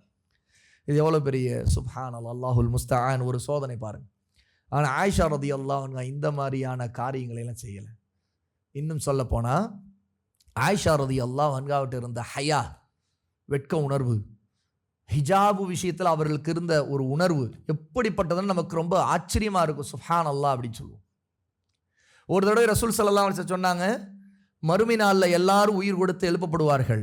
அப்பொழுது ஆண்கள் பெண்கள் எல்லோருடைய நிலை என்னவென்றால், அவர்கள் நிர்வாணமாக, காலில் செருப்பில்லாதவர்களாக, விருத்த சேதன் ஹத்னா செய்யப்படாதவர்களாக எழுவார்கள், அப்படி திரட்டப்படுவார்கள் அப்படின்ட்டு மஹ்ஷர் மைதானத்தை திரட்டப்படுற அந்த விஷயத்தை ரசூலுல்லாஹ் சொல்கிறாங்க. இது வீட்டில் தான் நடக்குது. ரசூலுல்லாஹ் சொல்லும்போது வீட்டில் சொல்கிறாங்க. அப்போ ஆயிஷா ரலியல்லாஹு அன்ஹாவுக்கு உடனே அடுத்த கேள்வி எழுந்தது, யா ரசூலுல்லாஹ், எல்லாரும் நிர்வாணமாக இருப்பார்களா? அப்படின்னா ஆண்கள் பெண்கள் எல்லாரும் நிர்வாணம், அப்போ பெண்களை ஆண்கள் பார்ப்பார்களே, ஒரு நிர்வாணமாக இருக்கக்கூடிய பெண்ணை ஆண் பார்ப்பாரே அப்படிங்கிறாங்க. அப்போ ரசூலுல்லாஹ் சொல்கிறாங்க, ஆயிஷா, நிலைமை அப்படி இருக்காது. அதாவது பக்கத்தில் ஒரு நிர்வாணமாக ஒரு பெண் இருந்தால் கூட ஒரு ஆண் அந்த பெண்ணை கவனித்து கொண்டிருக்க மாட்டான், அவ்வளோ நிலைமை கடுமையாக இருக்கும் அப்படிங்கிறாங்க. ஆயிஷா ரலியல்லாஹு அன்ஹாவுடைய இந்த கேள்வி, அப்போ எல்லாரும் நிர்வாணமாக இருந்தாங்கன்னா அப்போ பெண்ணாக இருக்கக்கூடிய ஒரு ஹயா உள்ள ஒரு பெண் தன்னை ஆண் பார்ப்பானேங்கிற ஒரு நிலை இருக்குமே அப்படின்னு தன்னையும் அந்த இடத்துல நினைச்சு பார்க்குறாங்க. அப்போ தான் மறைக்கப்பட வேண்டுமே, தன்னுடைய உடம்பிலும் துணி இருக்காத நிலையா அப்படின்னு கவலைப்படுறாங்க. அதாவது மறுமையில் எழுப்பப்படுறதை பற்றி ரசூலுல்லாஹ் சொல்லும்போது தன்னுடைய ஹிஜாவை பற்றி ஆயிஷா ரலியல்லாஹு அன்ஹா இங்கேயும் நினைக்கிறாங்க. அதான் எவ்வளோ ஹயா இருந்திருக்குதா ஆயிஷா ரலியல்லாஹு அன்ஹா. அப்போ ஆண் பார்ப்பானேங்கிற அந்த கவலை இருக்குல்ல, ஆண் ஒரு அந்நிய ஆண் என்னை பார்ப்பானாங்கிறத அங்கே ஆயிஷா ரலியல்லாஹுடைய கவலை. எல்லாரும் நிர்வாணமாக இருப்பாங்கங்கிறீங்களே அப்படின்னு. அப்போ அந்த ஒரு கட்டத்தை, அந்த அப்போல உயர்ந்த ஈமான அந்த நிலைமையில வச்சு தன்னுடைய நிலையை நினைச்சு பார்க்குறாங்க, ஹிஜாப் இல்லாமல் இருப்போமே அப்படின்ட்டு. இதுதான் ஆயிஷா ரலியல்லாஹுடைய ஹயா. இன்னைக்கு சாதாரண பெண்கள் வெளியில் நம்ம முஸ்லீம் அல்லாதவர்கள் பெண்களை பார்க்குறோம். முஸ்லீம்கள் சில பெண்கள் எப்படி ஹயா இல்லாமல் அவங்களுடைய பேச்சு, நடை, அவங்களுடைய ஆடை, பல விஷயங்களில் அவங்க எவ்வளவு ஒரு இன்னைக்கு இருக்கக்கூடிய சினிமா அல்லது காஃபிர்களுடைய கலாச்சாரங்களில் ஈர்க்கப்பட்டு அதை போலவே தன்னை ஆக்கிக்கொள்வதும் தன்னை மாற்றிக்கொள்வதை விரும்புகிறாங்கிறத இன்னைக்கு பார்க்கும்போது எவ்வளோ பெரிய ஒரு கைசேதமான ஒரு கவலைக்கிடமான நிலைமை பாருங்கள். அல்லாஹ் நம்ம எல்லோரையும் பாதுகாக்கணும். அப்படிப்பட்ட ஒரு நிலையிலிருந்து அல்லாஹ் நம்மை பாதுகாக்கணும். ஆக ஆயிஷா ரலியல்லாஹு அன்ஹாவுடைய இந்த சம்பவத்திலிருந்து இவ்வளவு படிப்பினைகளையும் முன்மாதிரிகளையும் தக்வாவையும் ஹயாவையும் நாம் படித்துக்கொள்கிறோம். அவங்களுடைய தனித்துவங்களில் 5வது, அல்லாஹு தஆலாவே அவர்களை பற்றி குர்ஆனிலே சொல்லி, குர்ஆனில் இனி மறுமைநாள் வரைக்கும் வரக்கூடியவங்கெல்லாம் ஓதக்கூடிய ஆயத்துக்களை அவங்களை பற்றி அல்லாஹ் இறக்கியிருக்கிறாங்கிறது அதை நம்ம பார்த்தோம். 6வது, ஆயிஷா ரலியல்லாஹு அவர்களை பற்றி அவதூறு சொன்னவன், சொல்லக்கூடியவன் ஒரு காஃபிராக ஆகிவிடுவான். அதாவது இதில் இமாம்கள் எல்லாம் ஒரே குரல்ல ஏகோபித்த கருத்து கொண்டிருக்காங்க. ஏன்னா அல்லாஹ் தஆலா குர்ஆனில் இறக்கி உறுதிப்படுத்திய பிறகும் இனிமேலும் யாராவது ஆயிஷா ரலியல்லாஹு அன்ஹாவை பற்றி அவதூறையும் அவனுடைய கற்பின் மீது களங்கத்தையும் சுமத்தினால் அவனுடைய நிலைமை என்ன? அவன் ஒரு காஃபிர். ஏன்னா அவன் எதை மறுக்கிறான்? அல்லாஹ் இறக்கியதை மறுக்கிறான், அல்லாஹ் இறக்கிய உண்மையை மறுக்கிறான். ஆகவேதான் ஏன் ராஃபிதா ஷியாக்களை அஹ்லுஸ் சுன்னா உலமா காஃபிர்கள்ன்ட்டு அவங்க மீது தீர்ப்பளித்தாங்கன்னா அதற்கு பல காரணங்கள் உண்டு. அந்த காரணங்களில் மிக முக்கியமான ஒரு காரணம், இன்று வரைக்கும் ராஃபிதா ஷியா ஆயிஷா ரலியல்லாஹு அன்ஹா மேலே அவதூறு சொல்வதில் அதே நிலையை அந்த முனாஃபிகள் தொடங்கி வைத்ததை இன்று வரைக்கும் தொடர்ந்து பிடித்து கொண்டிருக்கிற முனாஃபிகள் ஒரு பெரிய கூட்டம் இந்த பூமியில் இருக்குன்னா அந்த கூட்டம் ராஃபிதா ஷியாக்கள் தான். ஆகவேதான் அவர்களை அஹ்லுஸ் சுன்னா உலமா அவர்களை காஃபிர்கள்னு சொல்லியிருக்கிறாங்க. அதாவது அந்த கொள்கையை பிடித்து கொண்டிருப்பவர். சாதாரணமாக அந்த கொள்கை மீது நம்பிக்கை இல்லை, அதை பற்றி ஒன்றும் அறிவில்லாத ஒருத்தனை நம்ம காஃபிர்னு சொல்ல மாட்டோம். சிலர் அதை பற்றி ஒன்றுமே தெரியாது, சஹாபாக்கள் மீது வெறுப்போ அல்லது சஹாபாக்களை சபிப்பதோ அவர்களை இழிவுபடுத்தி பேசுவதோ இந்த மாதிரி எதுவுமே தெரியாத ஒரு ஷியா இருக்கார். அவர் குடும்பத்தால், நான் இந்த குடும்பத்தில் பிறந்தேன் எனக்கு வேற ஒன்றும் தெரியாதுங்கன்னு ஒரு நிலையில் இருக்கார் பாருங்க. அவர் ஒரு பாமர நிலையில் இருக்கிறவன். அவனுக்கு ஒன்று இன்னும் அந்த கொள்கையை நம்பாத வரைக்கும் அவன் மீது குஃப்ர் சட்டம் சொல்லப்படாது. ஆனால் அந்த கொள்கையை பிடித்து கொண்டு அதை வாதிக்கிறவனாக இருந்தால், அதை நம்பக்கூடியவனாக இருந்தால், அதை சரி என்று நம்பினால் அவன் ஒரு காஃபிர். ஆக அஹ்லுஸ் சுன்னா இமாம்கள் இதில் யோகவித்த கருத்து கொண்டிருக்கிறாங்க. எப்படி? இந்த சட்டத்தின் அடிப்படையில் ராஃபிதா ஷியாக்களை உலமாக்கல்ல ஆயிரக்கணக்கான லட்சக்கணக்கான உலமாக்கள் அஹ்லுஸ் சுன்னா உலமாக்கள் அன்றைய ஷியா ராஃபிதாவுடைய பிரச்சனை இந்த உம்மத்தில் வந்த காலத்திலிருந்து அவங்கள காஃபிர்னு தீர்ப்பளித்தாங்க. ஏன்னு கேட்டால் இன்னைக்கு வரைக்கும் கூட ஆயிஷா ரலியல்லாஹு அன்ஹாவை ஒரு பத்தினியற்றவர் அப்படிங்கிற ஒரு மிகப்பெரிய அவதூறை இன்னைக்கும் மார்க்கமாக நம்பக்கூடியவன்கள் தான் ஷியா ராஃபிதாக்கள். அவர்கள் தான் ஈரானை இப்போது ஆட்சியில் இருக்கக்கூடிய அந்த தலைமை பதவியில் இருக்கக்கூடியவர்கள். அதை பின்பற்றி அதை நம்பி சரி காண்கிறவனும், ஆகவே தான் அவனை ஒரு காஃபிர் அப்படின்னு இஸ்லாமிய ஷரியத்துடைய சட்டம் நமக்கு சொல்லி கொடுக்குது. இமாம்கள் அதில் உறுதியாக இருக்கிறாங்க. 7வது விஷயம், யார் ஒருத்தர் பத்தினி பெண் மீது அவதூறு சொல்லுகிறாரோ அவருக்கு கசையடி கொடுக்கப்படும் அப்படிங்கிற சட்டம், 80 கசையடி கொடுக்கப்படுகிற சட்டம் இதில் அல்லாஹ் தஆலா இந்த இந்த அவதூறு சம்பந்தப்பட்ட செய்தியோடு இறக்கினா அது நிறைவேற்றப்பட்டது. முஸ்லீம்களாக இருந்த 3 பேருக்கு அந்த சட்டம் நிறைவேற்றப்பட்டது. 8வது தனித்துவம் தயமம் சட்டம். நாம் ஏற்கனவே பார்த்தது தான். ஆயிஷா ரலியல்லாஹு அன்ஹா மூலமாக அல்லாஹ் தஆலா ஒரு நன்மையாக இந்த உம்மத்திற்கு இறக்கினார். 9வது ரசூலுல்லாஹி ஸல்லல்லாஹு அலைஹி வஸல்லம் அவருடைய மனைவியாக வஹீன் மூலமாக அறிவிக்கப்பட்டவர் தான் அன்னை ஆயிஷா ரலியல்லாஹு அன்ஹா. இந்த சிறப்பு ரசூலுல்லாஹுடைய மனைவிமார்கள 2 பேருக்கு மிக முக்கியமா இருக்கு. ஒன்னு ஆயிஷா, இன்னொருத்தர் யார்? ஹதீஜா. ரசூலுல்லாஹி ஸல்லல்லாஹு அலைஹி வஸல்லம் மனைவியாக திருமணம் முடிக்கப்பட்டவராக அறிவிக்கப்பட்டு அந்த சிறப்பை அடைந்தவர்கள் ஸைனப் பின் ஜஹ்ஷ் ரலியல்லாஹு அன்ஹா. ஸைனப் ரலியல்லாஹு அன்ஹா முதல்ல ஸைத் இப்னு ஹாரிஸாவுக்கு மனைவியாக இருந்தவங்க. அவங்க ஸைதுக்கு திருமணம் முடித்து வைத்தது ரசூலுல்லாஹ் தான். ஆனால் அவங்களுக்குள்ள ஒன்றா சேர்ந்து அவங்கள வாழ முடியல, மனக்கசப்புனால தொடர்ந்து அவங்களுக்குள்ளே சச்சரவு இருந்துச்சு. பிறகு அவங்க பிரிஞ்சாங்க. இதற்கு பிறகு ஸைனபை நாம் உங்களுக்கு மனமுடித்து வைத்தோம் அப்படின்னு சொல்லி அல்லாஹ் தஆலா குர்ஆனிலே ஆயத்தை இறக்கி அந்த திருமணம் நடந்துச்சு. அந்த அடிப்படையில் வானத்திலிருந்து அல்லாஹ் எனக்கு திருமணம் முடித்து வைத்தான் அப்படின்னு சொல்லி ஸைனப் ரலியல்லாஹு அன்ஹா அல்லாஹ்வுக்கு ஷுக்ர் செய்து நன்றி செலுத்துவாங்க. ரசூலுல்லாஹ்வுக்கு ஸைனபுடைய திருமணம்ங்கிறது வானத்தில் நடந்தது அப்படின்னு சொல்லுவாங்க. இது ஸைனபுக்கு இருக்கிற சிறப்பு. ஆயிஷா ரலியல்லாஹு அன்ஹாவுக்கு ஒரு தனி சிறப்பு இருக்குது. என்னன்னு கேட்டால் ரசூலுல்லாஹி ஸல்லல்லாஹு அலைஹி வஸல்லம் அவருடைய கனவிலே தொடர்ந்து அடிக்கடி காட்டப்பட்டு இவர் உங்களுடைய மனைவி அப்படின்னு காட்டப்பட்டவர் தான் ஆயிஷா.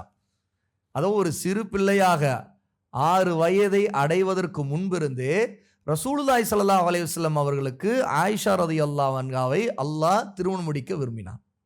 ஆகவேதான் அவங்க கனவின் மூலமாக இந்த மாதிரியான ஒரு நிலையை அடைந்தாங்க. அதாவது இந்த வஹீயின் மூலமாக ஆயிஷா ரலியல்லாஹு அன்ஹா ஒரு பெண்ணுடைய தோற்றம், அதாவது ஒரு வெள்ளையான பட்டு துணியில போர்த்தி இருக்கிற நிலையத்தில் ஒரு மலக்கு என்ன செய்வார், இவர்தான் உங்கள் மனைவி அப்படின்னு சொல்லிட்டு காட்டுவார்.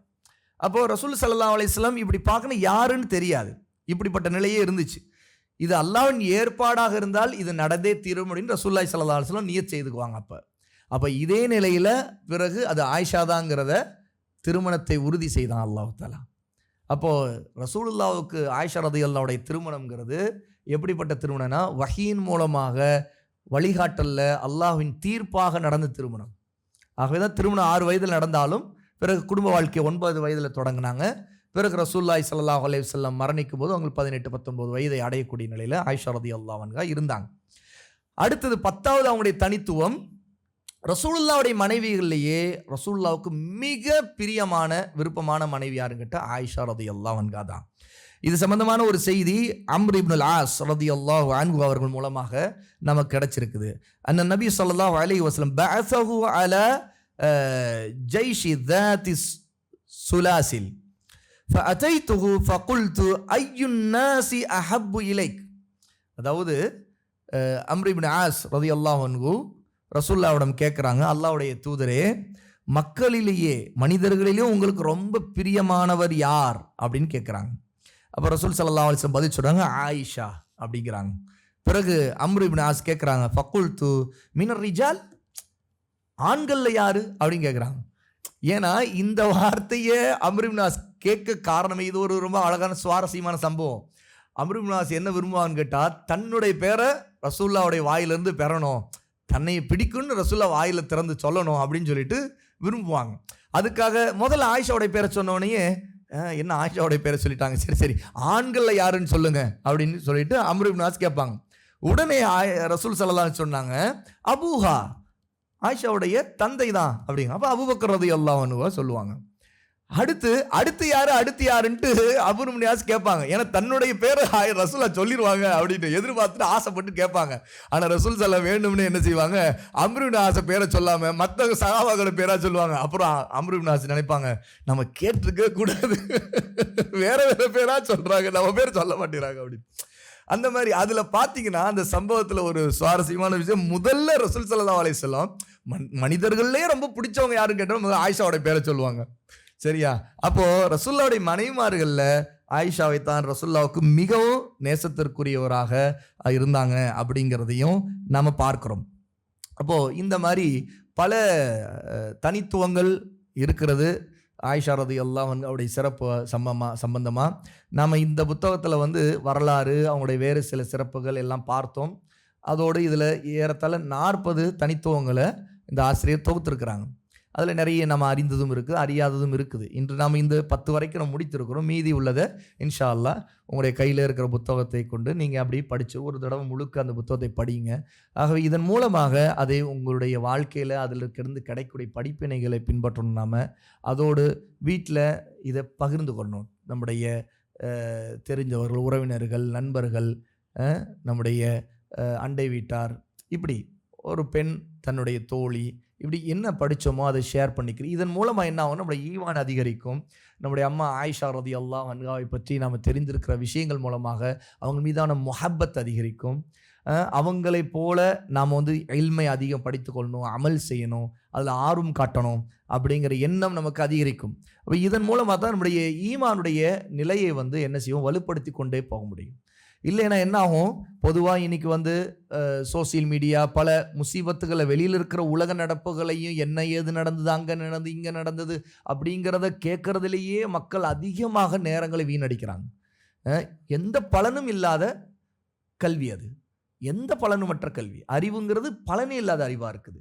ஆனால் பயனுள்ள பலனுள்ள கல்வியும் அறிவுமா எது இருக்குன்னு கேட்டால், இந்த மாதிரி நம்முடைய ஈமானுக்கும் நம்முடைய நம்முடைய இல்முக்கும் ஆக்கப்பூர்வமான வளர்ச்சியை தரக்கூடிய கல்வி இதெல்லாம். ஆக இதற்கு இந்த மாதிரி வகுப்புகளையும் அதிகமாக நம்ம ஓய்வு நேரங்களை அதிகமாக இதற்காக ஒதுக்கணும்.